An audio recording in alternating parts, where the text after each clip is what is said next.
ಪಾಕಿಸ್ತಾನ ಮೇಲೆ ಯುದ್ಧಕ್ಕೆ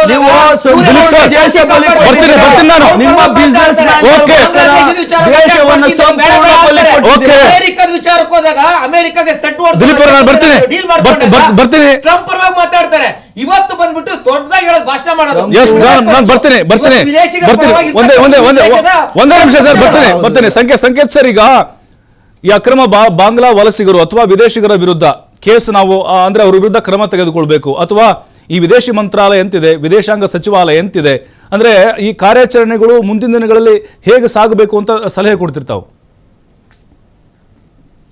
ಈಗ ಬಾಂಗ್ಲಾದೇಶದ ಸುತ್ತಲೂ ಸಾಕಷ್ಟು ರಾಜ್ಯಗಳಿದಾವೆ, ವೆಸ್ಟ್ ಬೆಂಗಾಲ್ ಮಾತ್ರ ಇಲ್ಲ. ಇಲ್ಲಿ ಒಂದು ಮಾಹಿತಿ ನಾವು ತಿಳ್ಕೊಬೇಕಾದದ್ದು, ಒಂದು ತ್ರಿಪುರಾ ಇದೆ, ಒಂದು ಅಸ್ಸಾಂ ಇದೆ, ಮೇಘಾಲಯ ಇದೆ, ನಂತರ ಸಿಕ್ಕಿಂ ಬರ್ತದೆ, ಮಿಜೋರಾಂ, ಬಿಹಾರ್ ಬರ್ತದೆ, ಜಾರ್ಖಂಡ್ ಬರ್ತದೆ ಮತ್ತು ವೆಸ್ಟ್ ಬೆಂಗಾಲ್ ಬರ್ತದೆ. ಒಂದು ಬಿಜೆಪಿ ಇತರ ಏನಾದ್ರೂ ಒಂದು ಪಕ್ಷ ಇರಬಹುದು ಒಂದು ರಾಜ್ಯದಲ್ಲಿ, ಆದ್ರೆ ಸುತ್ತಮುತ್ತಲು ಎಲ್ಲ ಇರೋದು ಬಿಜೆಪಿ ಆಡಳಿತದ ಸರ್ಕಾರಗಳೇ. ಹಾಗಿದ್ದಾಗ ಆ ರಾಜ್ಯಗಳಲ್ಲಾದ್ರೂ ಏನ್ ಕ್ರಮ ತೆಗೆದುಕೊಂಡಿಲ್ಲ ಅಂದ್ರೆ ತೆಗೆದುಕೊಳ್ಬೇಕಾದದ್ದು ಬಿಜೆಪಿ ಸರ್ಕಾರದ ಆದ್ಯ ಕರ್ತವ್ಯ. ಇದು ಒಂದು. ಅದು ಎಲ್ಲಾ ಕಡೆ ತಮ್ಮ ಕರ್ತವ್ಯವನ್ನು ನಿರ್ವಹಿಸಿದ ನಂತರ, ಆ ಫೆನ್ಸಿಂಗ್ ಆಗ್ಲಿ ಮತ್ತೊಂದಾಗ್ಲಿ ಮಾಡಿದ ನಂತರ, ಈ ವೆಸ್ಟ್ ಬೆಂಗಾಲ್ ಗವರ್ಮೆಂಟ್ ಏನಾದ್ರೂ ಅವ್ರಿಗೆ ಕೋಆಪರೇಟ್ ಮಾಡದೇ ಇದ್ದಲ್ಲಿ ಸುಪ್ರೀಂ ಕೋರ್ಟ್ಗೆ ಹೋಗಿ ಅದನ್ನ ಪರ್ಮಿಷನ್ ತೆಗೆದುಕೋಬಹುದು. ಇಷ್ಟೆಲ್ಲಾ ಮಾಡಿದ್ದೇವೆ ನಾವು ಬಾರ್ಡರ್ ಫೆನ್ಸಿಂಗ್ ಅನ್ನ ಇಷ್ಟು ರಾಜ್ಯಗಳಲ್ಲಿ, ಈ ರಾಜ್ಯಗಳಲ್ಲಿ ಅನುಕೂಲತೆ ಮಾಡ್ಕೊಡ್ತಾ ಇಲ್ಲ, ಅವ್ರಿಗೆ ಡೈರೆಕ್ಷನ್ ಕೊಡಿ.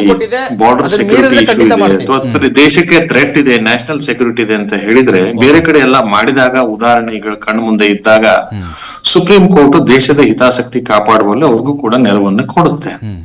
ಬಟ್ ಆ ರಾಜ್ಯಗಳಲ್ಲೂ ಕೂಡ ಎಲ್ಲೂ ಇಲ್ಲಲ್ಲ. ನಾನು ಹೇಳ್ತಾ ಇರೋದು ಇಷ್ಟೇ, ಇದು ಒಂದೇ ಒಂದು ರಾಜ್ಯದ ಮೇಲೆ ಗೂಬೆ ಕೂಡ್ಸೋದಕ್ಕೆ ನಾನು ವೆಸ್ಟ್ ಬೆಂಗಾಲ್ ಸರಿ ಅಂತ ನಾನು ಹೇಳ್ತಾ ಇಲ್ಲ.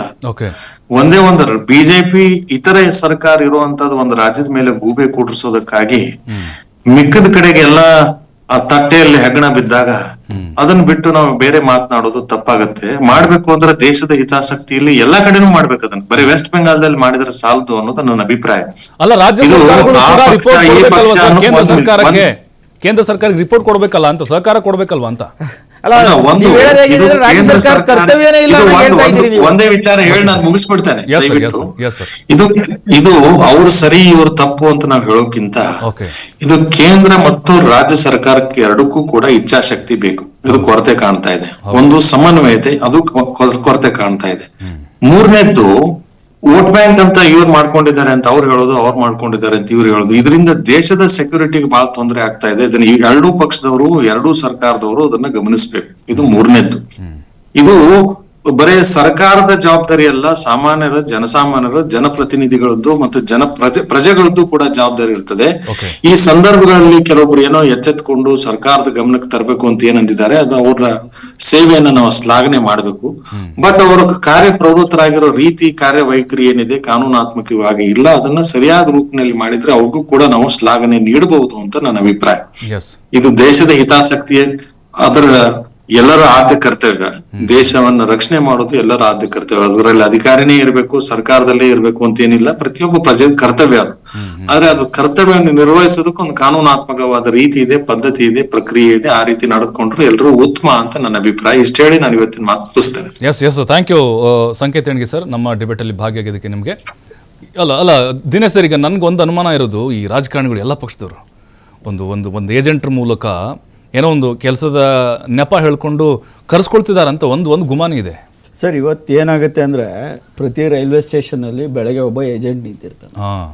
ಯಾವ್ಯಾವ ಸ್ಟೇಟಿಂದ ಬರ್ತಾರೆ, ಯಾರ್ಯಾರು ಬರ್ತಾರೆ, ಅವ್ರನ್ನ ಫಸ್ಟ್ ಯಾರೇ ಬೆಂಗಳೂರಿಗೆ ಬಂದವ್ರೆ ಮೇಜರ್ ಸಿಟಿಗೆ, ಅವ್ರು ಉಳ್ಕೊಳ್ಳೋದು ಜಾಗ, ಊಟ ತಿಂಡಿ ವ್ಯವಸ್ಥೆ ಮೇಜರು.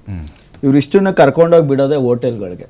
ಹೋಟೆಲಲ್ಲಿ ಕ್ಲೀನಿಂಗು, ಲೇಬರ್ ವರ್ಕ್ಗಳು, ಈ ಥರ ಕೆಲಸಗಳಿಗೆ ಕರ್ಕೊಂಡೋಗಿ ಬಿಡ್ತಾರೆ. ಅಲ್ಲಿಂದ ಮತ್ತೆ ಡಿಸ್ಪರ್ಸ್ ಆಗ್ತಾ ಹೋಗ್ತಾರೆ. ಇದರಲ್ಲಿ ಅವರು ಒಂದು 2 months ಸ್ಯಾಲ್ರಿನ ಕಮಿಷನ್ ತಗೊಳ್ಳೋದು, 3 months ಸ್ಯಾಲ್ರಿ ತಗೊಳ್ಳೋದು, ಈ ಥರ ಒಂದು ಏಜೆನ್ಸಿಗಳೇ ಇದೆ. ಅಂದರೆ this is also human trafficking ಥರ. ಅಂದರೆ ನಾನು ಹೇಳ್ತಾ ಇರೋದು, ಈ ಒಂದು ಕ್ರಿಯೆ ನಡೀತಾ ಇದೆ. ಬಟ್ ನಾವು ಇವೆಲ್ಲ ನೋಡಿದಾಗ ಕೇವಲ ಯಾರು ಬಾಂಗ್ಲಾದೇಶಿಗರು ಅಷ್ಟೇ ಇಲ್ಲ, ಸುಮಾರು ಪಾಕಿಸ್ತಾನದವರು ಇದ್ದಾರೆ, ಅಫ್ಘಾನಿಸ್ತಾನದವ್ರು ಇದ್ದಾರೆ, ಶ್ರೀಲಂಕಾದವ್ರು ಇದ್ದಾರೆ, ನಾನು ಹೇಳ್ತಾ ಇರೋದು ನೈಜೀರಿಯಾದವ್ರು ಇದ್ದಾರೆ, ಆಫ್ರಿಕನ್ ಕಂಟ್ರಿಗಳವ್ರು ಇದ್ದಾರೆ. ಇಷ್ಟೆಲ್ಲ. ಆಮೇಲೆ ಅಮೇರಿಕಾದವ್ರು ಇದಾರಂತೆ, ಅಮೇರಿಕನ್ಸು ವೀಸಾ ಎಕ್ಸ್ಪೈರ್ಡ್ ಆಗಿ ಇಲ್ಲೇ ಬಿದ್ದಿದ್ದಾರೆ. ಹೌದು. ಅಮೇರಿಕನ್ಸು, ಕೆನಡಾದವರು, ಸುಮಾರು ಕಂಟ್ರಿಗಳವರು ಇವತ್ತು ಇಲ್ಲೇ ಉಳ್ಕೊಂಡಿದ್ದಾರೆ. ಅವರು ವೀಸಾ ಮುಖಾಂತರ ಬಂದವ್ರೆ, ಅವ್ರನ್ನೇ ವಾಪಸ್ ಕಳಿಸಿಲ್ಲ. ಇವನು ಇಂಡಿಯಾ ಪಾಕಿಸ್ತಾನ ಕ್ರಿಕೆಟ್ ಮ್ಯಾಚ್ ನೋಡಕ್ ಬಂದವರು ಎಷ್ಟೋ ಜನ ವಾಪಸ್ ಹೋಗಿಲ್ಲ, ಪಾಕಿಸ್ತಾನದಿಂದ ಬಂದವರು. ಅಂದ್ರೆ ಕೇಂದ್ರ ಸರ್ಕಾರ ಏನ್ ಮಾಡ್ತದೆ ಈಗ, NIA ಯಾರ ಕಂಟ್ರೋಲ್ ಅಲ್ಲಿ ಇದೆ? ನ್ಯಾಷನಲ್ ಇನ್ವೆಸ್ಟಿಗೇಷನ್ ಏಜೆನ್ಸಿ ಏನು ಸಿದ್ದರಾಮಯ್ಯ ಅವ್ರ ಕಂಟ್ರೋಲ್ ಅಲ್ಲಿ ಇದೆಯಾ? ಹಂಗಾರೆ ಅಮಿತ್ ಶಾ ಏನ್ ಮಾಡ್ತಾವ್ರೆ ಅಂದ್ರೆ, ಈ ದೇಶ ಹೆಂಗಾಗಿದೆ ಅಂದ್ರೆ ಉಚ್ರು ಬದುವಲ್ಲಿ ಉಂಡವನ್ ಜಾಣ ಅನ್ನೋ ಪರಿಸ್ಥಿತಿಗಾಗಿದೆ. ಯಾಕಂದ್ರೆ ಈ ದೇಶದ ಕಾನೂನುಗಳನ್ನ ಅಪ್ಲಿಫ್ಟ್ ಮಾಡ್ತಾ ಇಲ್ಲ. ಯಾವುದೋ ಓಬಿರಾಯಿನ್ ಕಾಲದ ಶಿಕ್ಷೆಗಳನ್ನ ಇನ್ನೂ ಹಂಗೆ ಇಟ್ಕೊಂಡವ್ರೆ. ಇವತ್ತು ಏನು ಇವರು ಇಂಡಿಯನ್ ಪೀನಲ್ ಕೋಡ್ ತೆಗ್ಬಿಟ್ಟು ಅದು ಯಾವುದೋ ಇದು ತಗೊಬಂದ್ರು, ಹೊಸದು ಕಾನೂನುಗಳು ತಗೊಬಂದ್ರೆ ಬರೀ ನೇಮ್ ಚೇಂಜ್ ಮಾಡ್ತಾ ಇದಾರೆ ಹೊರ್ತು ಅದರಲ್ಲಿ ಶಕ್ತಿ ಇಲ್ಲ. ಇವತ್ತೇನಾಗ್ತಾ ಇದೆ ಅಂದ್ರೆ ನೋಡಿ, ಜೈಲ್ಗಳಲ್ಲಿ ತುಂಬಿ ತುಳುಕ್ತಾ ಇದಾವೆ. ಇವತ್ತು ಪರಪ್ಪನ ಅಗ್ರಹಾರ 2,000 ಜನಕ್ಕೆ ಅದಿರೋದು, 5,000 ಜನಕ್ಕಿಂತ ಜಾಸ್ತಿ ತುಂಬಿಕೊಂಡವ್ರೆ. ಅಂದ್ರೆ ಅಲ್ಲಿ ಜಾಗ ಇಲ್ಲ. ಮತ್ತೆ ಕೋರ್ಟ್ಗಳು ಪ್ರೊಸೀಡಿಂಗ್ಸ್ಗಳು ಹೆಂಗಾಗಿದೆ ಅಂದ್ರೆ ತುಂಬಾ ಸ್ಲೋಯೆಸ್ಟ್ ಪ್ರೊಸೀಡಿಂಗ್ಸ್, 5 ವರ್ಷ 10 ವರ್ಷ ಹಂಗೆ ಎಳಿತಾ ಕೂತಿದ್ದಾರೆ. ಅವ್ರಿಗೆ ಪ್ರೊಸೀಡಿಂಗ್ ಮತ್ತೆ ಎವಿಡೆನ್ಸ್ ಕೊಟ್ರೆ ಅಲ್ಲಿ ಕರೆಕ್ಟಾಗಿ ಇಮಿಡಿಯೇಟ್ ಆಗಿ ಅವ್ರಿಗೆ ಶಿಕ್ಷೆಗಳಾಗ್ತಾ ಇಲ್ಲ. ಮತ್ತೆ ಶಿಕ್ಷೆ ಪ್ರಮಾಣ ತುಂಬಾ ಕಡಿಮೆ ಈ ದೇಶದಲ್ಲಿ. ಈಗ ನಿಮ್ಗೆ ಹೇಳ್ತೀನಿ, ಡ್ರಗ್ಸು ಅಂತ ಹೇಳ್ತಾರೆ. 10 ಜನ ಡ್ರಗ್ಸ್ ಇವ್ರನ್ನ ಯಾಕೆ ನೆಣಗಾಗ್ತಾ ಇಲ್ಲ? ಅದಕ್ಕೆ ಕಾನೂನು ಯಾಕೆ ಇಂಪ್ಲಿಮೆಂಟ್ ಮಾಡಲಿಲ್ಲ 10 ವರ್ಷದಿಂದ? ಟನ್ ಗಟ್ಲೆ ಇವತ್ತು ಅದೇ ಗುಜರಾತ್ ಮುಖಾಂತರನೇ ಪೋರ್ಟ್ಗಳ ಮುಖಾಂತರ ಟನ್ ಗಟ್ಲೆ ಡ್ರಗ್ಸ್ ಬರ್ತಾ ಇದೆ ದೇಶದೊಳಕ್ಕೆ. ಅವ್ರಿಗೆ ಯಾಕೆ ಶಿಕ್ಷೆಗಳು ಕೊಡ್ತಾ ಇಲ್ಲ? ಮತ್ತೆ ಇನ್ನೂ ಒಂದು ಹೇಳ್ತೀನಿ ಸರ್, ಮೇಜರ್ ಇಂಪಾರ್ಟೆಂಟ್ ಇವತ್ತು ಏನು ಈ ವಿದೇಶದಿಂದ ಬರ್ತಾರಲ್ಲ ನೈಜೀರಿಯನ್ಸು, ಅವರು ಇವರೆಲ್ಲ ಇಷ್ಟು ಕ್ರೈಮ್ಗಳು ಮಾಡ್ತಾ ಇದ್ರು, ಅವ್ರಗಳನ್ನ ಯಾಕೆ ಅವ್ರಗಳಿಗೆ ಒಬ್ರಿಗೂ ಶಿಕ್ಷೆ ಆಗ್ತಾ ಇಲ್ಲ? ಈ ಶಿಕ್ಷೆ ಪ್ರಮಾಣ ಸಂಪೂರ್ಣ ಕುಸಿತ ಇರೋದ್ರಿಂದ ಯಾರು ಬೇಕಾದ್ರೂ ಈ ದೇಶದಲ್ಲಿ ಏನ್ ಬೇಕಾದ್ರೂ ಮಾಡ್ತಾರೆ. ಮತ್ತೆ ನಾನು ಸೈಬರ್ ಫ್ರಾಡ್ಗಳು, ಇವತ್ತು ಇವರು ನಕ್ಸಲೈಟ್ಸ್ಗಳನ್ನ ಗುಂಡಾಕಿ ಸಾಯಿಸ್ತಾರೆ. ಯಾಕೆಂದ್ರೆ ಅವರು ಈ ನೈಸರ್ಗಿಕ ಸಂಪತ್ತನ್ನ ಇಷ್ಟು ದಿವಸ ಏನು ಪ್ರೊಟೆಕ್ಟ್ ಮಾಡಿದ್ರು, ಅವ್ರಿಗೆ ಗುಂಡೊಡಿತಾರೆ. ಸೈಬರ್ ಫ್ರಾಡ್ಗಳಿಗೆ ಯಾಕೆ ಗುಂಡೊಡಿಯಲ್ಲ? ಅವ್ರಿಗೆ ಯಾಕೆ ನೇಣಿಗೆ ಹಾಕಲ್ಲ?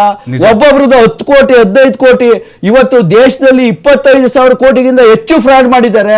ಅವ್ರಿಗೆ ಯಾಕೆ ಶಿಕ್ಷೆಗಳನ್ನ ಇಂಪ್ಲಿಮೆಂಟ್ ಮಾಡ್ತಾ ಇಲ್ಲ? ಇದು ಸಂಪೂರ್ಣ ಫೇಲ್ಯೂರ್ ಆಫ್ ಹೋಮ್ ಮಿನಿಸ್ಟರ್ ಮತ್ತೆ ಪ್ರೈಮ್ ಮಿನಿಸ್ಟರ್ ಅಂತ ನಾನು ನೇರ ಹೇಳ್ತಾ ಇದ್ದೀನಿ. ಖಂಡಿತ ಸರ್.